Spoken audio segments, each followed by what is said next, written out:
Good morning, my friend. I hope you're doing well. I'm going to bring you an old episode this morning because we're kind of, Lisa and I, dealing with a situation where we've got to make one of those Hobson's choices. And Hobson's choice, of course, is the reference to the situation where you can take it or leave it. You're offered something and you can either have it or not have it, but you can't make other decisions about it. And it goes way back to a story from England, a guy who owned a stable, and I'll tell you the story in the episode. But Hobson's choices are difficult sometimes, and sometimes it's you got to take something or leave it. And we've been kind of in the middle of one of those in a work situation, and we've been praying through and working through something. And we're kind of on the crux, right on the apex of some of these difficult decisions that have to be made. Sometimes in order to really make progress, you've got to make some hard decisions, right? So anyway, we're in the midst of one of those. There's another situation that we're aware of, a person with a really devastating neurologic injury, and that family's having to make a lot of difficult decisions and just some troubles, and there's just hard things in life. I've been thinking about how when we used to live in Wyoming, the wind just felt like it wouldn't stop blowing, and you just got so tired of the wind just beating on you constantly. And when there was a day when it wasn't so windy, it was like a breath of fresh air. You're like, wow, it's not windy today. And sometimes life is like that. Like it just won't stop blowing at you. It won't stop beating on you. And when you can find a moment to take a little respite, when you find a spot where you're shielded from the wind a little bit, when you find a day when it's not quite so brutal, then you can start to notice some other things around you and not just notice the wind. And that's what I want for you, friend. I want you to know that Jesus said in John 16:33 that in this world you will have trouble. The wind's not going to stop blowing in this world. It's not. You have a promise of that. It's appointed unto every man wants to die, Paul said. There's going to be hard times in this life, but Jesus also said in John 10:10 that I came here that you might have life and have it abundantly. And I'm just telling you, there's ways that you can find shelter from the storm. There's ways that you can find a break from the wind. There's ways when it doesn't have to be so difficult all the time, and you can find joy and peace and hope and purpose in the midst of all that stuff. But to do so, you got to settle some of your Hobson's choices. You got to make a decision to take some things and accept some other things and just carry on, because you can find hope and happiness, but you can't always make the wind stop blowing. Okay, so this episode's going to be doing that. I want to send a shout out to a listener and newsletter subscriber named Charles Malone, who lives down in Texas. You've heard us pray for Charles on the show before. If you go out to the prayer wall, wlee1md.com/prayer, there's a lot of prayer requests out there, and some of the older ones are from Charles. Charles is a firefighter, and he injured both his shoulders, rescuing people in fires. And over the last couple of years now, he's had to have multiple shoulder surgeries, and just in the last week or so has sort of gotten the final opinion that he's not going to be able to go back and do his job as a firefighter anymore. And he's struggling with that. I mean, frankly, it's hard for a person to come to a reality that they can't do something that they've always done. They can't earn their living in the same way. I deal with it in neurosurgery all the time when people have back injuries and head injuries, and they just have to at some point say, you know what, I can't do this type of work anymore. I'm disabled from that. I can't do it. Physically cannot perform that type of work anymore. And there's a big emotional toll that comes along with those kinds of things. And it's hard on you. It's not just economic. It's not just financial. It's not just professional. It's emotional too. It's you coming to some place where you say, I am not physically able to do things that I was able to do before. We all get there with aging. I mean, I'm only 53, and there's some things that some situations I used to be able to handle with ease, and now I'm like, holy cow, that hurt my knee just getting up from the chair, there's realities that you face in life, and Charles is up against one of those. And I just like to send a shout out to Charles. He's so faithful, and he's so encouraging, and he and his family have been through so much in the last couple of years. So would you just take a moment today to pray for our brother Charles Malone, that he would find purpose and meaning in the midst of all this, that he would find other things to do with his hands, and that the rest of his life doesn't have to be defined by having a shoulder injury, that he'll find new work and a new purpose. And we just love you, Charles, and we're thinking about you today. So shout out to Charles Malone. Friend, here's this episode, Settle Your Hobson's Choices. It's extremely relevant to what we're going through right now. It's extremely relevant relevant to what you're going to be going through or are going through in your life, and I promise you it'll help. We're just going to play that episode. Hope you have shelter from the wind today, and if you're in a family that's going through loss or difficulty right now, we're praying for you.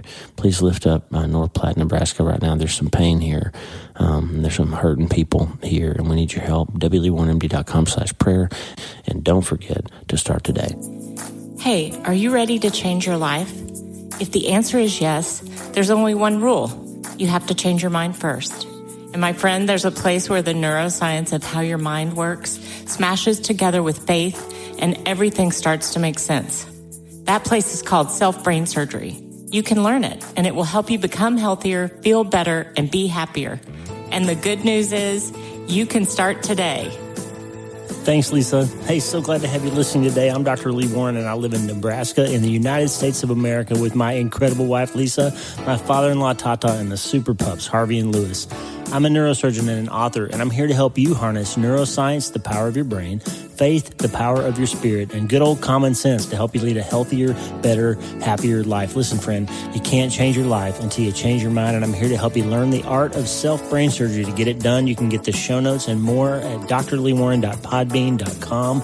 That's drleewarren.podbean.com, and if you like the show, please subscribe so you never miss an episode, and tell your friends about it. If you tell 2 or 3 friends this podcast was helpful to you, imagine how much good we can all do around the world together. I'm Dr. Lee Warren, and I'm here to help you change your mind so you can change your life. Let's get after it. Hey, my friend, how are you? Last night I was having trouble sleeping. I got some ministering from the Holy Spirit about some things we've been struggling with. And I told you a couple of times now, Lisa and I have been dealing with a few things that are challenges for us, and we're just working through some stuff. And God kind of gave me a message last night that I feel like I'm supposed to bring to you. I didn't really have time to turn this into a normal episode. It's not super polished. I don't have tons of scripture references, or I certainly don't have it scripted out all the way. But just some thoughts. I'm probably going to ramble a little bit because when I don't have time to really prepare, I tend to talk longer. So forgive me for that. But I'm going to start with this verse we talked about last time, John 16:33. I've told you these things, Jesus says. I have told you these things so that in me you may have peace. In this world you will have trouble, but take heart. I have overcome the world. Now, I told you before in my book, I've seen the interview, I talked about it in several of my previous podcasts. We've talked about this notion of something called a Hobson's choice. Now, Hobson's choice is a reference to a guy named Hobson who owned a stable in Oxford, England, back in the old days when everybody rode horses all over the place. And the students on the weekends when they were out of school would come to Hobson and rent horses for the weekend. And Hobson got tired of the best horses getting rented over and over and the not-so-great horses never getting rented, so the best horses were getting worn out. So he made a policy decision in his stable that he was going to order the horses from front to back in the stable. And when you came in to rent a horse, you could rent the first horse in the stall, or you could rent nothing. So it was basically like take it or leave it. That's where the phrase take it or leave it came from, was Hobson gave people a choice, come to be known now as a Hobson's choice. It's you can have this or you can have nothing. You can take it or you can leave it. And we talked about that, and I've seen the interview, how life gives us a perfect example of a Hobson's choice. And Jesus, it's right here in John 16:33. I want to give you peace, but you're going to have trouble. I want to give you peace, but you're going to have trouble. So you can take it or leave it. You can have the peace, but it's going to come with trouble, or you can have nothing. And he also said, I came here that you might have life and have it to the full. So life has taught us that. Life will teach you, if you're paying attention, that you cannot have happiness without any sadness. There's just not a life that involves perfect, all the time happiness. So for a few minutes today, we're going to talk about Hobson's choices, demons, quantum physics, and decisions that we have to make. Okay, so like I told you last night, the Holy Spirit kind of ministered to me a little bit last night, and I wrote about it in a email, the email that I send to Lisa. I have this thing where the first email I send every morning is to Lisa, every day. For years now, I always try to give her the cream of the crop, the top of my thought process and creativity. After I'm done with my Bible study, after I've spent my time with the Lord, the first human contact, communication goes to Lisa. And so my email this morning, I said, wow, God did some surgery on me last night. He said, this thing that happened, you feel bad about it. And it's the other person's fault. It's their fault. And you feel bad tonight because it's their fault. But if you still feel bad about it tomorrow, then it's going to be your fault. I felt that, friend, and I don't go around saying I heard God's voice out loud. I have once in my life, a couple of times in my life, heard an audible voice that I was sure was the Lord. But I don't usually get that. It's more of a subconscious thing, and I just somehow know. I think you know what I'm talking about. I just know that the Lord is telling me something. And last night it was that. It's this thing that happened is somebody else's fault, and that's why you feel bad. But if you still feel bad tomorrow, it's going to be your fault. Don't carry that into tomorrow. And here's another thing. Sometimes we let somebody else make us feel bad, and we use that to give us an excuse to sin, basically. Drinkers and addicts are the worst at this. They're just plowing through their days looking for something to hurt them so they can justify to themselves drinking again or using again or gambling again or doing whatever again so that they can blame their behavior on somebody else's trouble. And so the situation that we're dealing with, it's really...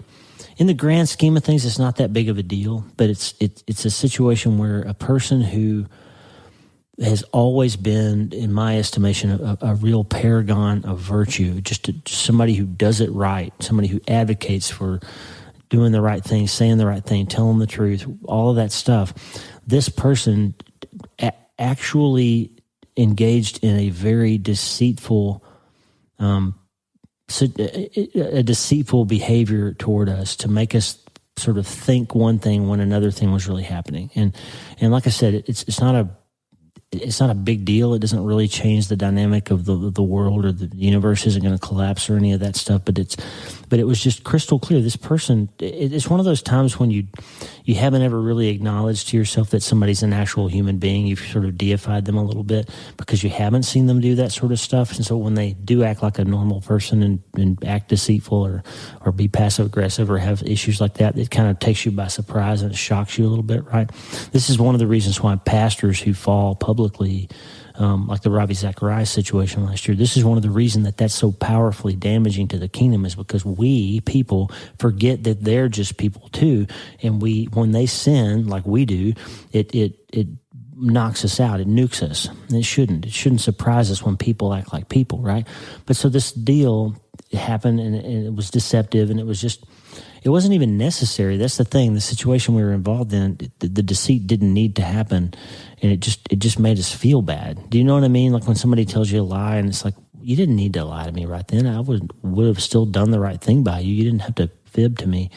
But still, anyway, when it happened, God just said, hey, it's their fault. But tomorrow, if you're still carrying it around, it's going to be your fault. You need to lay that down, because people are people. People commit sins. People mess up. People let you down. And guess what? You do too. And don't ever be guilty of holding somebody else to a higher standard than that to which you would hold yourself, right? And then a second thing happened. I finally fell asleep about 1:30 or so this morning. And I had a dream about that passage in Mark 9 when Jesus was approached by the disciples, and they were frustrated because they'd been trying to cast a demon out of this guy and they failed. And the disciples comes, Mark 9:28. Later, he and the disciples gathered privately in a house, and the disciples said, why couldn't we cast out that unclean spirit? And Jesus said, that sort of powerful spirit can only be conquered with much prayer and fasting. So Jesus said to the guys, to the apostles, guys who had all of his power, he said, hey, sometimes you can't do something by yourself, and you just have to pray about it. You got to let me take care of it. You got to let prayer take care of it. And so I had this dream where that scene played out, and I couldn't figure out exactly why I got that scene, because I hadn't read that. Well, actually, I have read it. We've been reading the Bible in 90 days, so I did go through Mark recently, so it was in there subconsciously. But I was thinking about this idea that there are some demons, some problems, some situations that you can't fix on your own, and you're supposed to pray about it. There's a passage in Luke 18:1 where Luke says, Jesus told his disciples a story to teach them that they should always pray and never give up. Now, there's an old comedian, back when I was a kid, a guy named Flip Wilson, brilliant comedian, African-American guy. And his tagline was, the devil made me do it. He had this whole skit that he would say, oh, the devil made me do it. And it was funny because sometime later, I don't know if it was him that said it or somebody was quoting him about that and wrote an article about the idea that don't blame the devil if you're an alcoholic, for example, if you drink again because you had booze in your cabinet. Don't blame the devil if you're trying to lose weight, but you've got Cheetos in your pantry. Don't blame the devil if you make one-click enabled on Amazon and you're a shopping addict and you make it super easy for you to go and spend a bunch of money when you're feeling bad for retail therapy. Don't blame the devil if you downloaded that porn onto your computer. Don't blame him for stuff that you're doing, right? Don't blame him. So I was thinking about Flip Wilson saying the devil made me do it. And I was thinking about how people sometimes succumb to the problems that they have because they fail to clean up their mess. So yes, you can be tempted by the devil, but if you have enabled him to do so by putting stuff in your house or in your heart or on your computer that you ought not to have there, you should be looking more in the mirror than into the spiritual realm for why you're struggling with those problems, right? So here's these competing thoughts. It's got this situation where somebody's let me down and I'm struggling with it, and God says, hey, Lee, put that down. Yes, it's their fault. Yes, you feel bad. It's reasonable to feel bad. Put it down and don't carry it into tomorrow, okay? And then there's some other stuff going on in your life, and somebody that's listening to me right now, there's something going on in your life that you have been blaming other people, your ex, your job, your boss, the devil. You've been blaming somebody else, 2020, coronavirus, the stress of the pandemic, whatever. You've been blaming that, and the fact is you still have Coors Light in your refrigerator, and that's why you give into it, because you haven't taken the step that Jesus was talking about in Matthew 5. There's a verse in Matthew 5:30 when Jesus says, hey, if your hand, even if it's your dominant hand, makes you sin, then cut it off and throw it away. Jesus is saying it's better for you to take decisive surgical action to get rid of the things, people, situations, places, habits, everything in your life that will cause you trouble. Get rid of it, cast it away. It's better for you to do without it than to give into it if that thing is a problem for you. Okay? So I'm trying really hard to tie these two ideas together. God said, you got a problem that's not your fault tonight, but it will be your fault if you carry it into tomorrow, or if you let it convince you that you can justify doing something that's going to make you feel even worse tomorrow, right? And then the second idea, that sometimes we have demons, problems, situations that we can't fix on our own.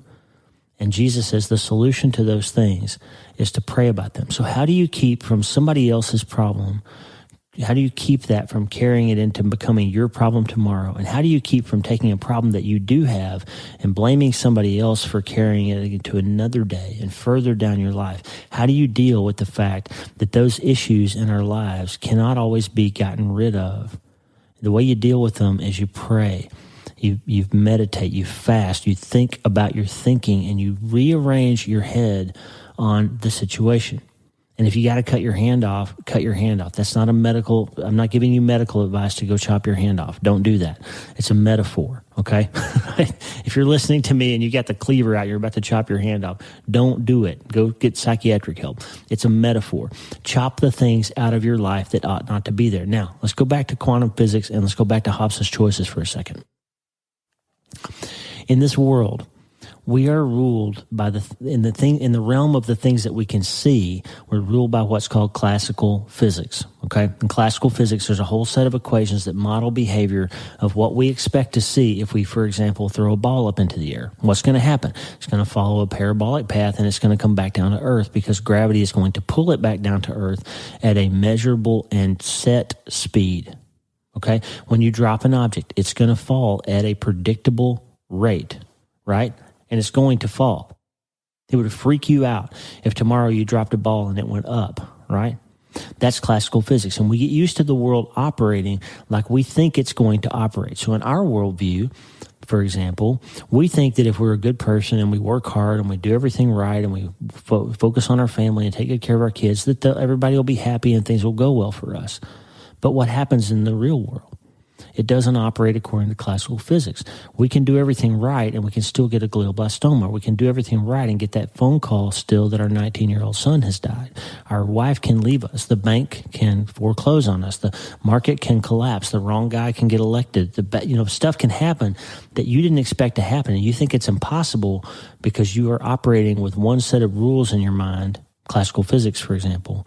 But the world is a quantum world. What do I mean by that? If you haven't heard this before, if you haven't been listening lately, or you haven't read my book, quantum physics is the subatomic, the small things, how the nuclei and the atoms in the world behave.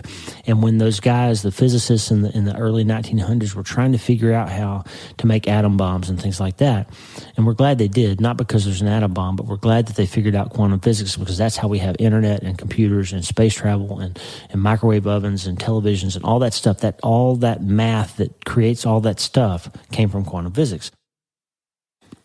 So when they were trying to figure out, they realized pretty quickly that small particles moving close to the speed of light don't behave according to the mathematics that large particles like balls falling behave at.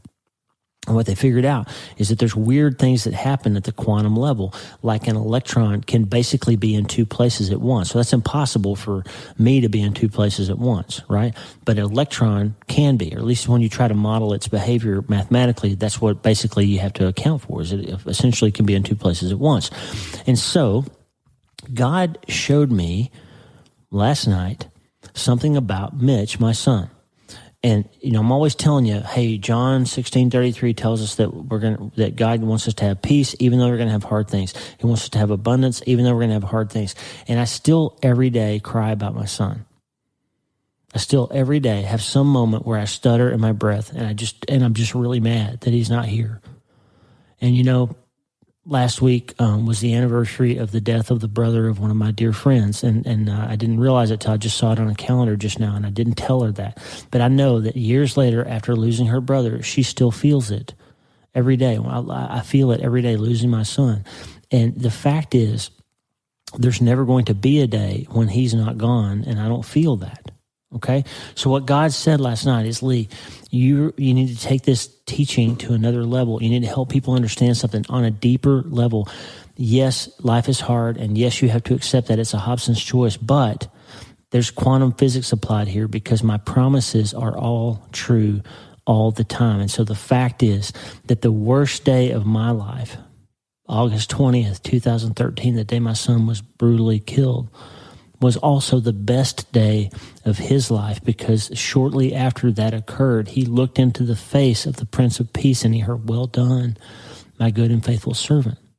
And he achieved the destiny for which he was created on that day. On the worst day for me, it was the best day for him. He was in those two places, the bucket of the worst and the bucket of the best, at the very same time, because we have a quantum God. We don't have a God that's bound by space or time, and that's why he can make an axe head float, and why he can create photons and light, and he can call the world into existence, and he can raise the dead, and he can break chains, and he can make a way where there is no way for you, because he is a quantum God.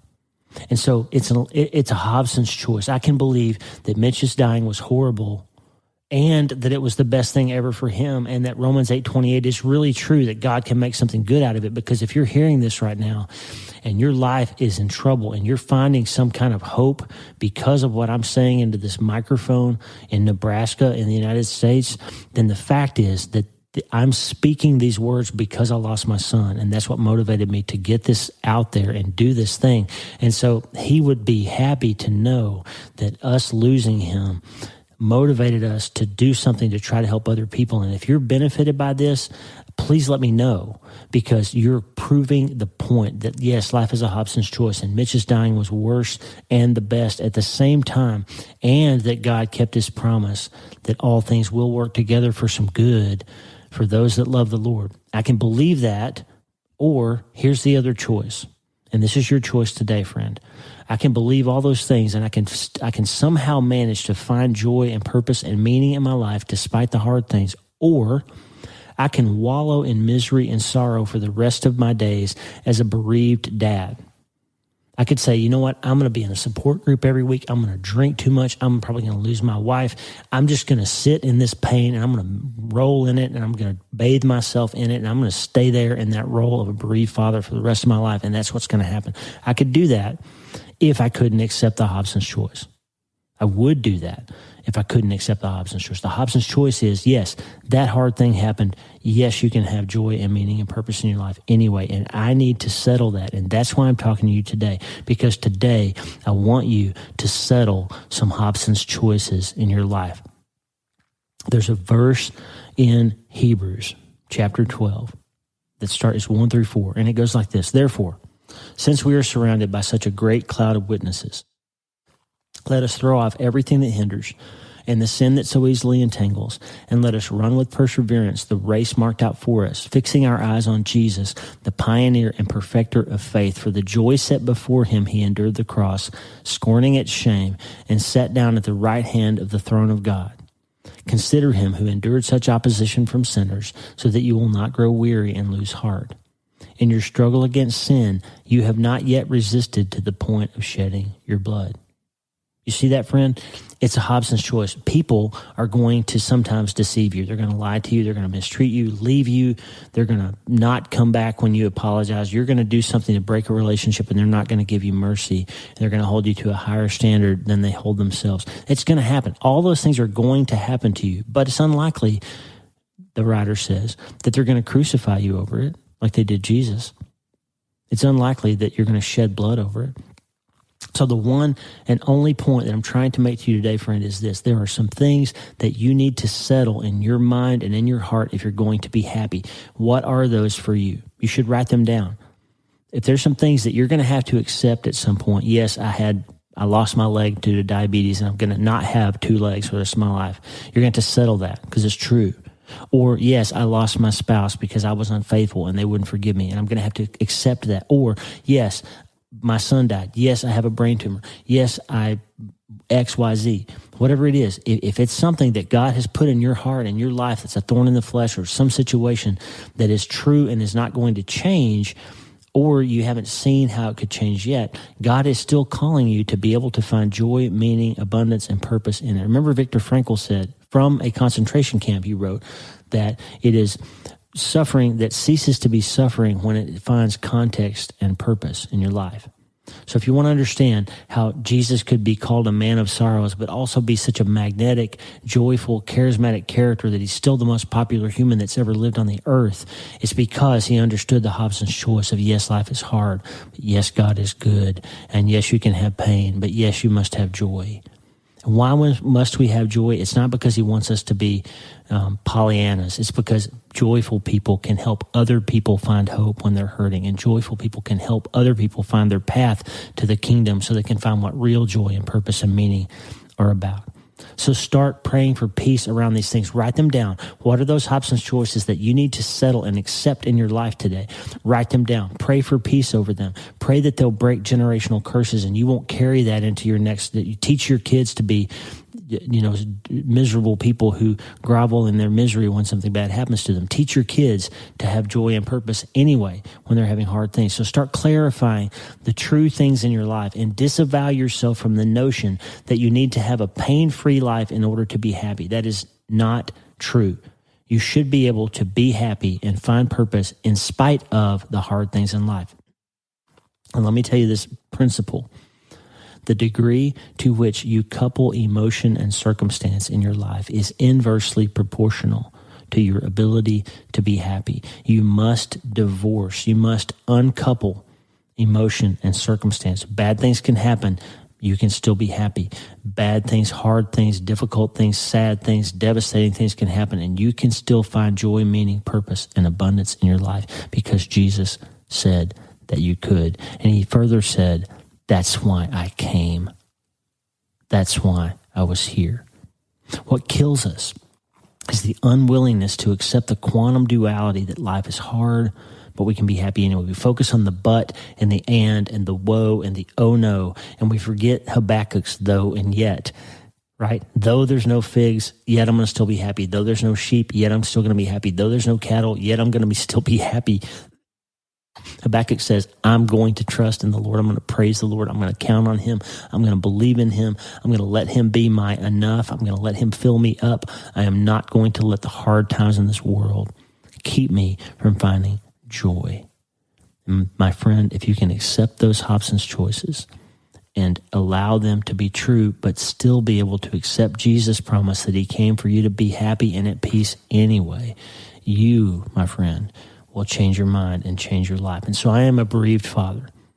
God is not going to give me my son back. I have settled that. And yes, I did pray that he would be raised from the dead. I think every bereaved parent does that. Bring him back. Make this just a dream. Make it not true. Let him come back. And remember, I told you in the last episode about General Buford at Gettysburg. Buford sat up on the top of that hill. And in Michael Schirra's book, he talks about how Buford saw the vision of the coming battle. And he said, as if it were already done and a memory already, an odd, set, stony quality to it, as if tomorrow had already occurred and there was nothing you could do about it, the way sometimes you feel before a foolish attack, knowing it's going to fail, but you can't stop it or run away, and you even have to take part of it in it and help it fail. So Buford's like that. He's telling us something that happens to us all the time. My example is, I could speak life into my grief as a bereaved father, and I could say, you know what, it's just inevitable. I've lost my child, so therefore the rest of my life has to be terrible. Therefore, I'll end up divorced, so I won't be able to take care of my family. I'm going to drink too much. I'm going to gain weight. I'm going to be crushed in my spirit. I'm just going to be a loser because I won't be able to overcome this. And I could have spoken life into that grief, made it inevitable like Buford's vision, or I could accept the Hobson's choice and decide that God had placed me here and now to learn to help others through this and speak life into his promise that he would be close to me, Psalm 34:18, that somehow good would come from this, Romans 8:28. And he ministered to me that the horrible day for me was a perfect day for Mitch, a quantum reality snatched from a classical impossibility. So friend, write down some Hobson's choices and deal with them. Do some brain surgery on yourself and deal with them and give them to God and say, God, if you're asking me to walk this road, then walk with me. Keep your promises. Help me see the light again. Friend, this will give you power over the problem and it will bring order for you in the chaos. If you settle those Hobson's choices, that is how you will change your mind. That is how you will change your life. And that is how you will become healthier, feel better, and be happier. But you can only do it if you start today. Hey, thanks for listening. The Dr. Lee Warren podcast is listener supported. Check out patron.podbean.com/Dr. Lee Warren. That's patron.podbean.com/Dr. Lee Warren. Patrons and partners get free books, transcripts, special patron-only episodes, and more. And partners like you allow us to stay ad-free and keep growing. Please subscribe to the show so you automatically get every episode. And if you like the show, you'll love my weekly letter. Check out my writing at drleewarren.substack.com, drleewarren.substack.com. Get the free newsletter every week for my best prescriptions for becoming healthier, feeling better, and being happier through the power of faith and neuroscience smashing together via self-brain surgery. drleewarren.substack.com. And if you need prayer, go to the prayer wall at wleewarrenmd.com/prayer. The theme music for the show is Make Us One by Tommy Walker, graciously provided for free by the great folks over at TommyWalkerMinistries.org. Check it out and consider supporting them. TommyWalkerMinistries.org. Remember, you can't change your life until you change your mind. And the good news is you can start today. I'm Dr. Lee Warren. I'll talk to you soon. God bless you, friend. Have a great day.